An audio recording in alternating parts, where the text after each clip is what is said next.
Há certas atividades que, às vezes, a gente percebe toda a magnitude, toda a grandeza dela no momento, naqueles momentos irônicos, naqueles momentos de tragédia, naqueles momentos de tensão, naqueles momentos de desesperança, quando aquelas pessoas, aqueles profissionais se apresentam oferecendo, se não uma ajuda, pelo menos um grande amparo numa situação de dificuldade. Hoje nós vamos tratar de uma dessas atividades que está para merecer uma melhor avaliação e um melhor reconhecimento da nossa própria coletividade. Eu vou conversar com o presidente do Sindicato dos Guarda-Vidas do Estado do Espírito Santo, Vantuir Sabino.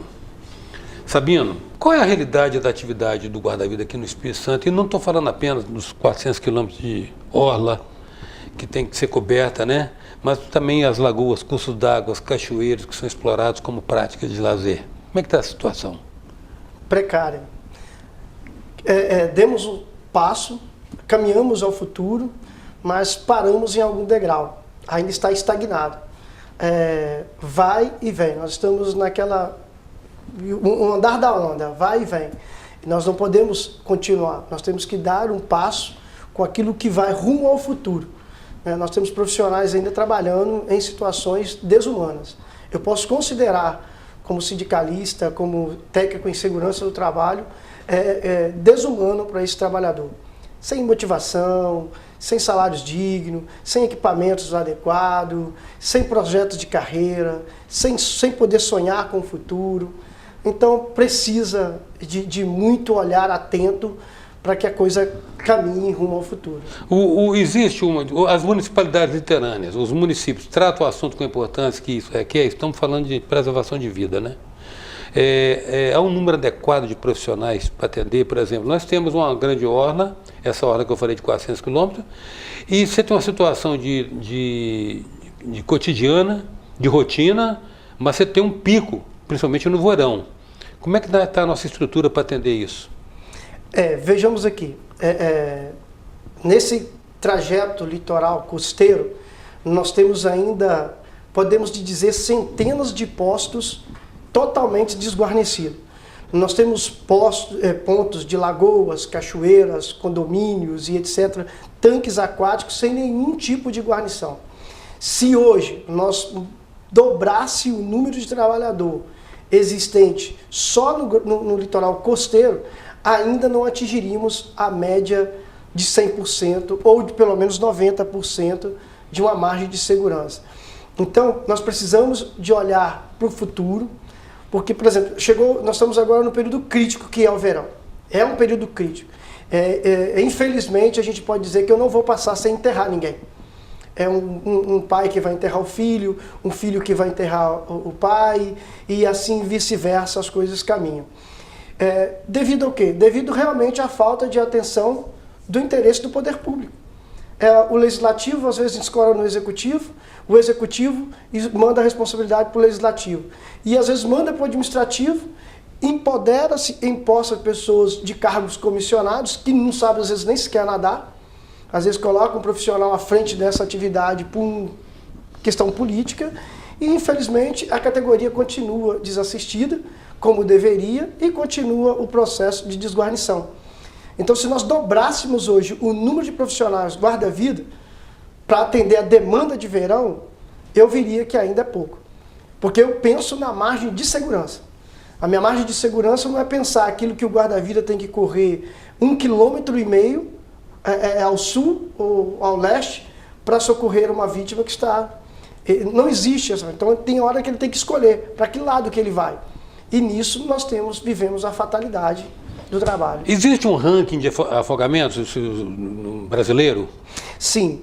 Nós já chegamos a ocupar o ranking, terceiro lugar no ranking. Nós já chegamos, na verdade, a assumir o segundo. O terceiro estado em que mais se afogava. Antes da criação do sindicato, nós enterrávamos, por exemplo, no município de Sete, nós enterrávamos às vezes 18 pessoas anuais. Então, com as denúncias que começou a criar do sindicato e os apelos ao corpo de bombeiro, às instituições e mostrar à sociedade a realidade, a coisa deu uma melhorada. Hoje, nós podemos dizer que nós estamos caminhando aí para o 6º, 7º local. Estou sonhando porque a gente assume lá a 10ª, a 20ª posição. Mas, graças a Deus, a gente já mudou muita coisa nesse ranking de afogamento só no solo brasileiro. E existe, qual é a população de profissionais nessa área? Vocês têm hoje o setor, o setor conta com quantos profissionais entre o conjunto da categoria e aqueles que são sindicalizados? Hoje nós temos na base em torno de 300 profissionais atuantes na base do sindicato, que é aqueles que dão a base. São os sindicalizados. Nós temos em média, são pessoas atualizadas, pessoas que estão certificadas, capacitadas, preparadas pelo Corpo de Bombeiro, por outras instituições afins, a lidar com essas situações, a vender essa mão de obra para clubes e etc. e prestar o seu serviço. Temos em torno de 900 inscritos na base de diversas cidades do estado do Espírito Santo e nós temos uma média de 2.000 profissionais a 2.100 profissionais catalogados no estado do Espírito Santo. Isso é sem contar aqueles que ocupam cargos clandestinos, porque percebe que aqui existe uma clandestinidade ainda dessa mão de obra. É quando um empresário, às vezes, dono de um clube ou alguém, coloca o jardineiro do meio de semana para ser guarda-vida no final de semana. Ele coloca uma camisa nesse profissional, dá ele um desvio de função, né? É uma usurpação à função, isso é crime. Nós estamos trabalhando. Na verdade, a gente não vai com o intuito de penalizar, a gente vai com o intuito de conscientizar e até mesmo, de repente, aquele profissional pode trabalhar, mas desde que ele esteja capacitado, preparado e qualificado para fazer a atividade. Hoje a presença do presidente do Sindicato dos Guarda-Vidas do Estado do Espírito Santo, Vantuir Sabino. A gente volta já.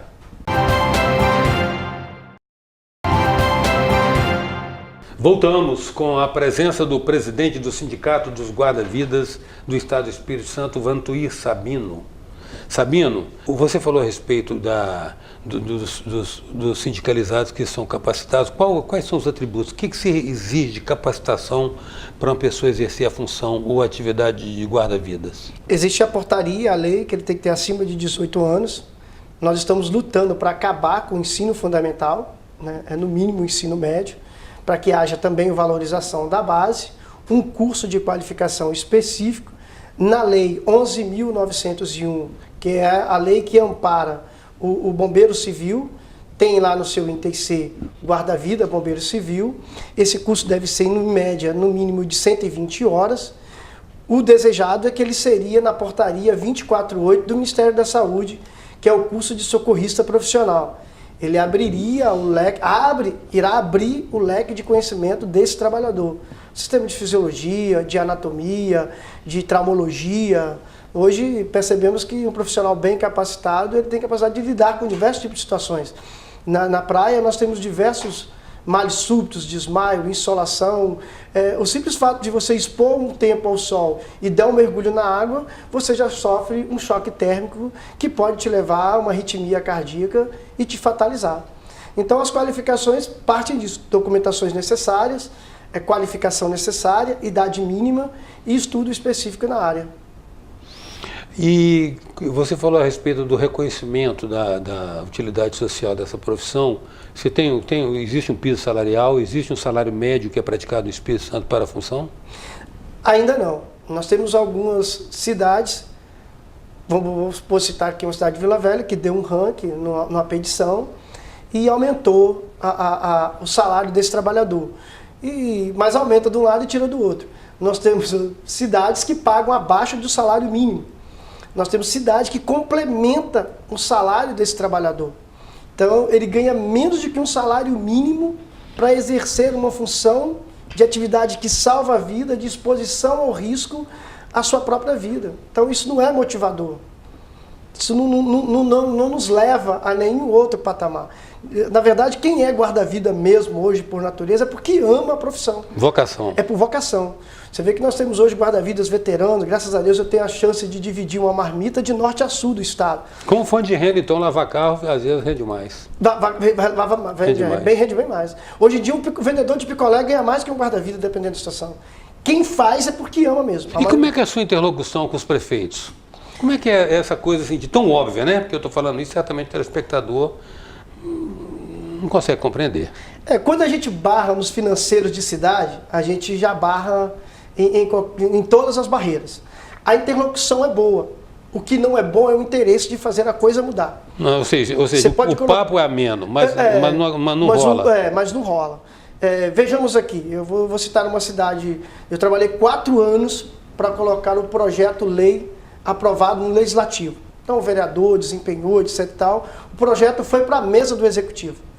Chegou na mesa do Executivo, 4 anos jogado abaixo, com uma boa interlocução, mostrando por que é bom, qual é o interesse, a sociedade, qual é o valor político disso, qual é o valor familiar, qual é a economia, né, disto. Mas chega na última hora, o poder da caneta foi lá e vetou o projeto. Então isso é muito desmotivador. E isso acaba atrapalhando realmente a interlocução.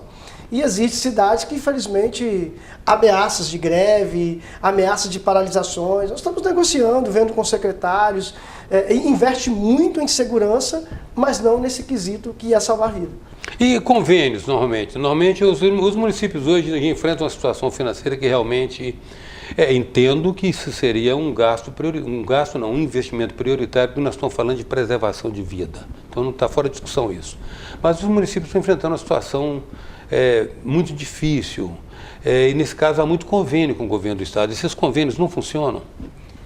Olha, eu vejo que funciona por uma parte, mas ele não é cumprido ao todo, né? Ele não chega a se cumprir ao todo. Quem é o convênio dos munícipes com o governo do estado? É a prefeitura junto ao bombeiro militar. Então, ele reza-se um convênio e o bombeiro dá essa mão de obra para o estado, né? Ele forma os guarda-vida, ele administra o trabalho, ele coordena o trabalho. Mas, infelizmente, existem parágrafos e incisos dos contratos que tem que ser visto. Vamos observar aqui uma coisa que hoje eu respondo até no MP, Ministério Público.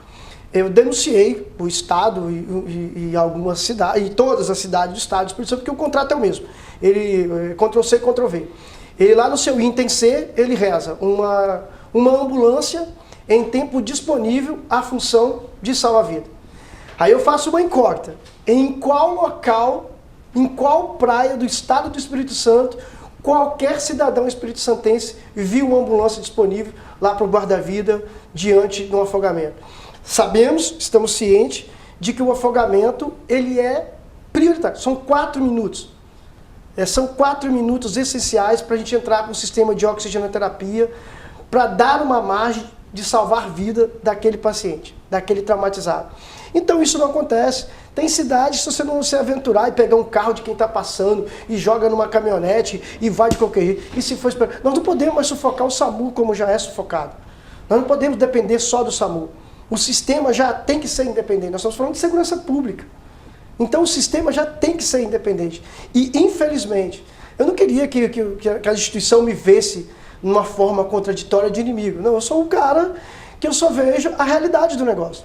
Agora, se eles colocarem e cumprir, fazer com que as cidades cumprem, aí a coisa vai... Vem cá, você está respondendo ao Ministério Público porque você denunciou isso? A gente tem, na verdade tem outras, né? Por quê? Você difamou o poder público?